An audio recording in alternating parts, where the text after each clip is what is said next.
I designed a general education science class that teaches critical thinking, information literacy, and science literacy skills. And importantly, those skills are taught in that order. Now, when I say critical thinking, I just mean good thinking. So I start with how we form our beliefs. Where do they come from? I have students recognize the different kinds of beliefs, falsifiable versus unfalsifiable. I then teach them about the value of skepticism and how to evaluate evidence for falsifiable beliefs. I teach them about the limits of our perception and memory. Basically, why can't we just trust our personal experiences? I then cover argumentation and how to recognize key logical fallacies.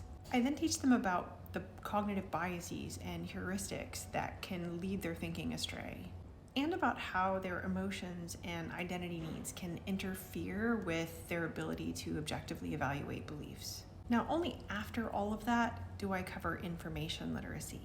Now, the goal with information literacy is to be able to find reliable information, to fact-check claims, and evaluate sources. But if we don't understand our own thinking first, search engines just become tools for confirmation bias. And then finally, I get to science. The vast majority of science classes start with a scientific method and then proceed into all of the really awesome things that we've learned with that process. But by first teaching students about why we need science, because we can easily fool ourselves, then the logic of the process of science falls into place. Science recognizes and corrects for the many ways that we can fool ourselves.